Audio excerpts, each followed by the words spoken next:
রাজ্জাক বিন ইউসুফ 7 ভাগে কুরবানির উপর কঠোর বক্তব্য দেয়। কথা বুঝতে পেরেছেন? এখন একদল আছে যারা বলতে থাকবে যে না এটা ভুল ফতোয়া, কেন 7 ভাগে কুরবানি দেওয়া যায়। তাহলে আমাকেও যদি জিজ্ঞেস করা হয় তো আমিও বলবো যে হ্যাঁ, যদি পরিবারের পক্ষ থেকে না হয়, আব্দুর রাজ্জাক বিন ইউসুফ, আমি না আব্দুর রাজ্জাক বিন ইউসুফ, যদি পরিবারের পক্ষ থেকে না হয় তো দেওয়া যেতে পারে, কিন্তু এটা ঠিক নয়, উচিত নয়। উত্তম কোনটা? আল্লাহ রাসূল বলেছে একটা পরিবারের পক্ষ থেকে একটা কুরবানি, এটা উত্তম। তো দাওয়াত তো আমাকে এটাই দিতে হবে যে সবাই পরিবারের পক্ষ থেকে একটা কুরবানি দেন। কথা বুঝতে পেরেছেন? ওটার উপর জোর দিতে হবে, এটা আল্লাহ রাসূলের সুন্নাত। কেন দিবেন না? দেন। কেন দিবেন না? দেন। এখন তুমি চলে গেছো উল্টা রাস্তায়, সব সুন্নাত বিরোধী কার্যকলাপ কিভাবে জায়েজ প্রমাণ করা যায় এই জন্য তুমি ফতোয়ার পিছনে লেগে গেছো। উনি আছেন দাওয়াতে, তুমি আছো ফতোয়ায়। ফতোয়া ওনাকেও জিজ্ঞেস করলে উনি আনসার। বৈধ পয়সা দিয়ে কুরবানি করেন। হুজুর তো খুব জোরে একেবারে হুঙ্কার দিয়ে বলছেন, কে বলছে 7 ভাগে কুরবানি চলবে না? ভাবখান দেখে মনে হচ্ছে যে ভাগই উত্তম।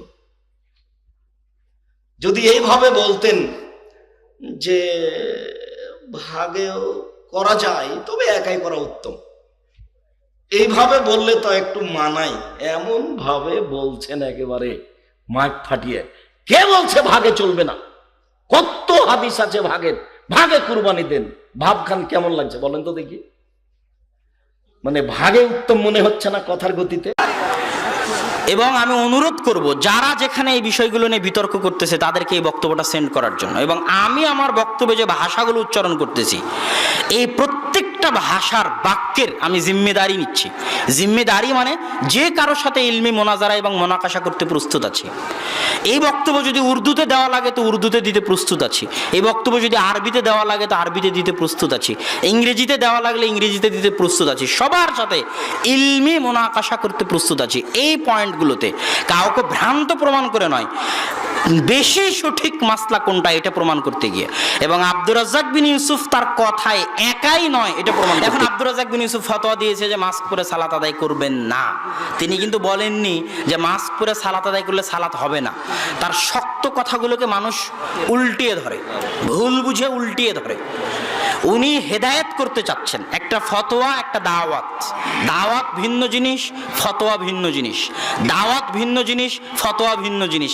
আমি এই মঞ্চে বক্তব্য দিতে এসে যদি বলি জোরে আমিন বলার উপর বক্তব্য দিতে আসছি, শুনেন যে আমি কিসের উপর বক্তব্য দিতে আসছি বলেন তো? জোরে আমিন বলার উপর বক্তব্য দিতে এসে এখন সব হাদিসগুলো বলতেছি, শুনেন আহমদ বিন হাম্বাল বলেছে, শাফি বলেছে, মালিক বলেছে, উমুক উমুক বলেছে, জোরে আমিন না বললেও সালাত হবে। এখন এটার উপর বক্তব্য দিতে লাগলাম যে জোরে আমিন না বললেও কি হবে? সালাত হবে। তাহলে একটা মানুষ জোরে আমিন বলবে? হ্যাঁ, আমাকে বলতে হবে জোরে আমিন বলবেন না কেন? আল্লাহ রাসূলের সুন্নাত, বলতে হবে আপনাকে। আপনি বলতে বাধ্য, বলবেন না কেন? এখন এই যে বলতে বাধ্য বললাম, তাই আব্দুর রাজ্জাক বিন ইউসুফ জোরে আমিন বলাকে ফরজ করে দিয়েছে। কিন্তু এটা তো আসলে আমি দাওয়াত দিচ্ছি, আমি তো ফতোয়া দিচ্ছি না। তুমি আমাকে আবার পাল্টা জিজ্ঞেস করো, আচ্ছা আব্দুর রাজ্জাক বিন ইউসুফ সাহেব, আমি যদি জোরে আমিন না বলে সালাত আদায় করি সালাত কি হবে? তখন আব্দুর রাজ্জাক বিন ইউসুফই বলবে যে হ্যাঁ হবে। তাহলে ফতোয়া আলাদা জিনিস আর দাওয়াত আলাদা জিনিস।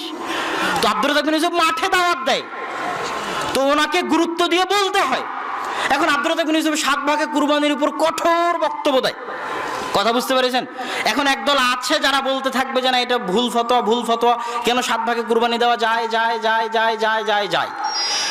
তাহলে আমাকেও যদি জিজ্ঞেস করা হয় তো আমিও বলবো যে হ্যাঁ, যদি পরিবারের পক্ষ থেকে না হয়, আব্দুর রাজ্জাক বিন ইউসুফ, আমি না আব্দুর রাজ্জাক বিন ইউসুফ, যদি পরিবারের পক্ষ থেকে না হয় তো দেওয়া যেতে পারে, কিন্তু এটা ঠিক নয়, উচিত নয়। উত্তম কোনটা? আল্লাহ রাসূল বলেছে একটা পরিবারের পক্ষ থেকে একটা কুরবানি, এটা উত্তম।